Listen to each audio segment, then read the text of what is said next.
Today we will be discussing the historical development of Philippine arts.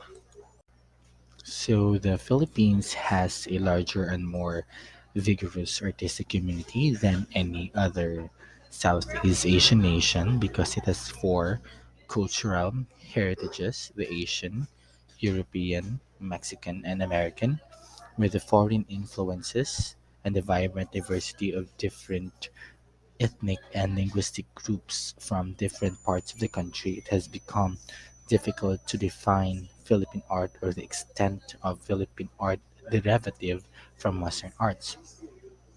So the people of the Philippines are heirs of an artistic tradition long before the first European stepped foot on the Philippines. No? So the earliest example of Philippine art includes wood carvings, weavings, ceremonial mask artifacts, stylish balut tattoos, no, worn by the Visayans in Tacloban, known as the Pintados. That's why they have what they call the Pintados Festival.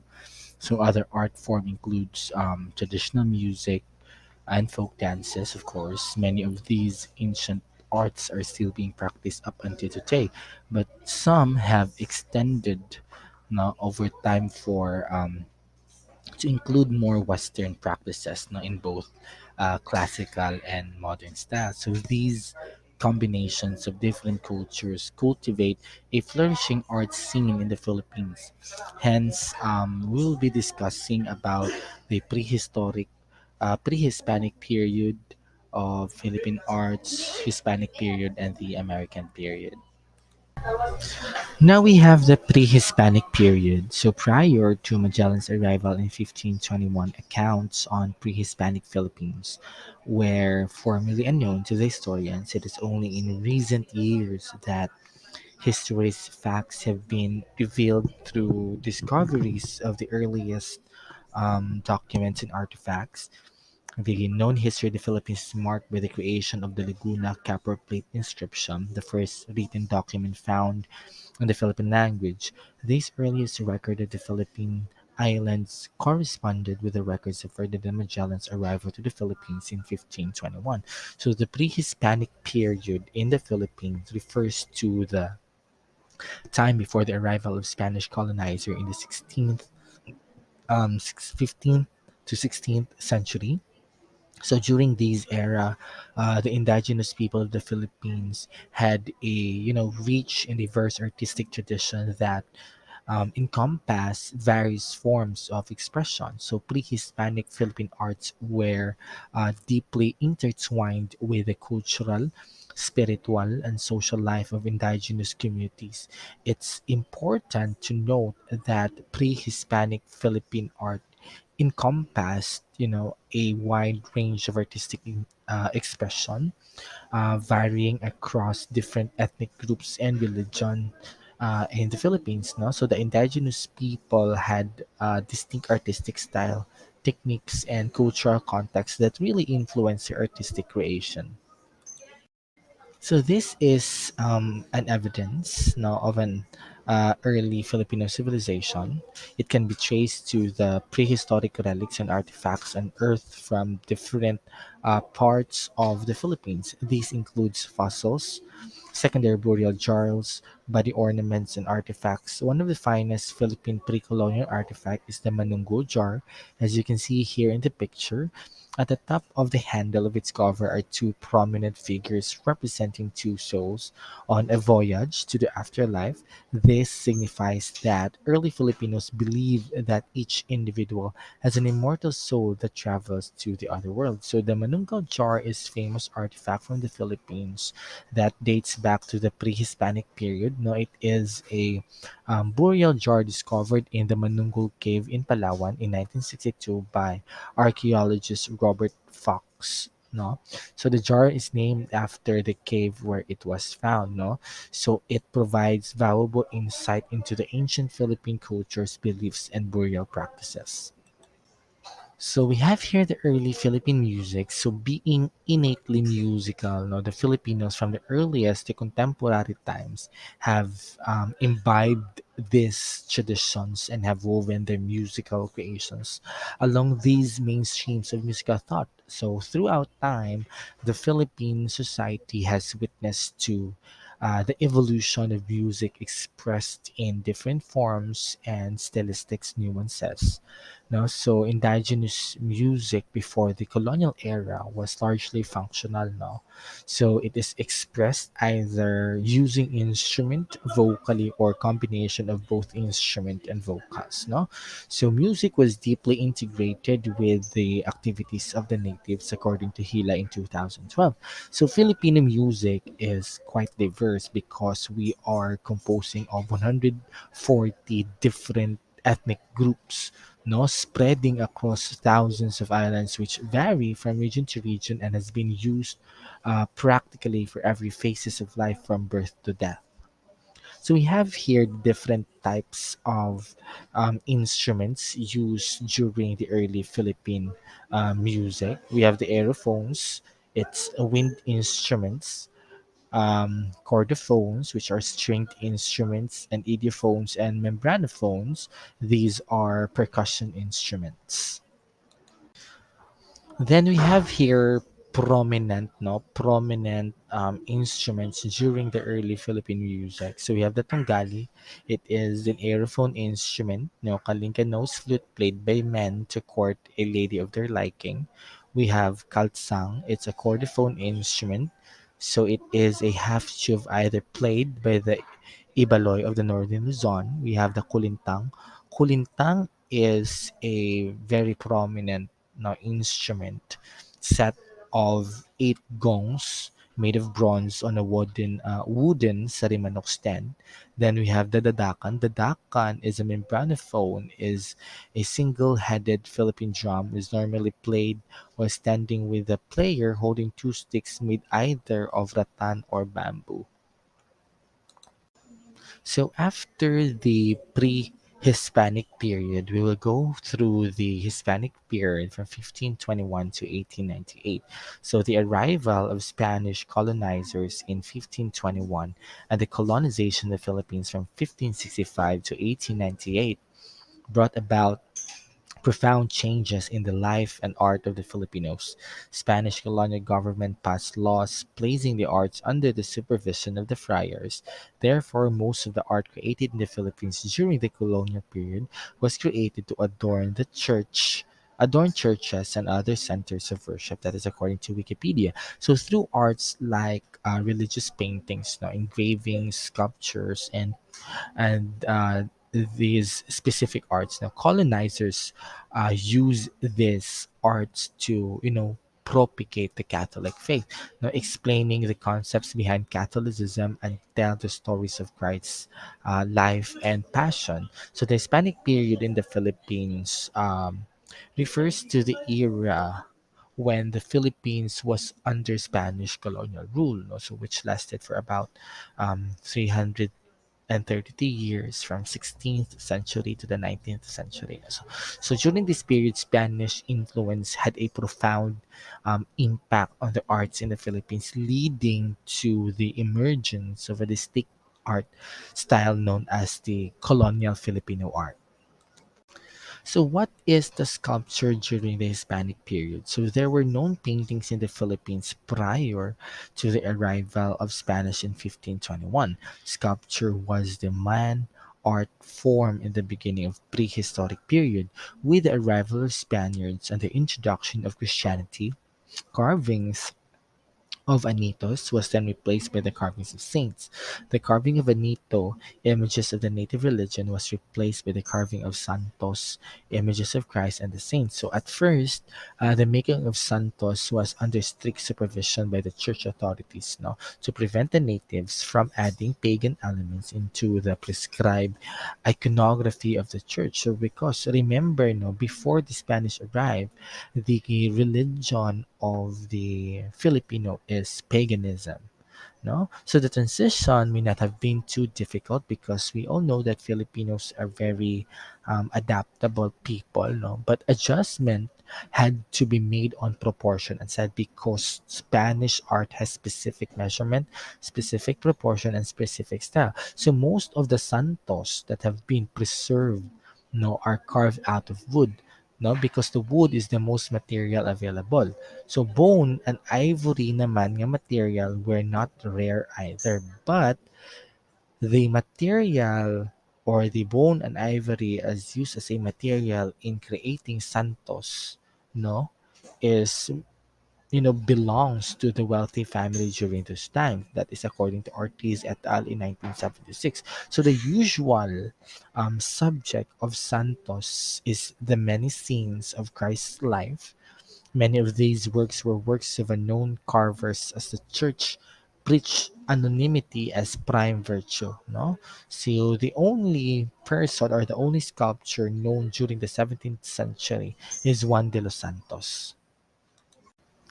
Next, we have the paintings during Hispanic period. So during the Spanish regime, the painting was exclusively for churches and religious purposes. Since painting was not a usual practice of the Filipinos, friars had to hire Chinese immigrants to paint religious illustrations. Filipinos eventually learned these skills and inherited both Chinese and Western techniques. Paintings were introduced by the Spaniards to the Filipinos in the 16th century to be used as religious propaganda to spread Catholicism throughout the country. So most of these paintings now during the Hispanic period appeared mostly on the walls of the churches and religious doctrines. So the church became the center of arts and learning on the purpose of aiding the Catholic Church or the Catholic faith. So among the earliest collections and religious in themes and composed of eight century icons and images created by local artisans under the tutelage of the friar. So art portraiture gained importance by beginning of the 19th century. Wealthy classes, the mestizo and native elite wishing to document their wealth, commissioned artists to paint their likenesses and all other finery and luxurious details. No, so portraits were also painted on lockets and kept as souvenirs of loved ones. So during the late Spanish colonial period, the school of academism or salon painting emerged and produced good Filipino painters. No? So for example, this was actually the painting here is the exposition, the Las Virgenes Cristianas Expuestas al Populacho. It garnered a silver medal during the 1884 Exposición General de las Bellas Artes in Madrid, Spain. No, so it paved the way to for the Spanish to realize the ability of Filipinos. So two of the most popular names during this time is Juan Luna and Felix Resurrection. So Luna and Resurrection or Hidalgo Resurrection Hidalgo represented the highest development of Philippine art in painting. No, so their names are actually inseparable, and their paintings are the measure of Filipino artistic excellence in the 19th century. Next one is architecture during Hispanic period. So there are many residences preserved in our cities and towns which date back to the Spanish times. Example is the Silay City and Talisay City. They're often referred to as Spanish colonial houses. So in the early part of Spanish regime, houses still used light materials. Later on, it uses stronger materials like stone, brick, and tile in the construction. So basically, the concept Spanish colonial is that of the native hut, the difference being that the former employed new materials. So the interior of the Spanish colonial houses is very spacious, no? So there is an anteroom, which they call as a lobby, just above the massive and very wide staircase leads to the main living room. If you go to the house here of Tanadekang here in Talisay City, you can definitely see that there is an anteroom and a very wide staircase that leads to the main living room. Also, there are a lot of staircases, like the flooring of the houses is made of hardwood planks, so the ceiling of the entire house is high. Some ceilings are painted with scroll-like forms and other Baroque motifs. No, so the religious orders that came to the Philippines erected churches that were in Baroque style architectures, such as this picture or this cathedral. It's the Basilica of Santo Niño in Cebu City.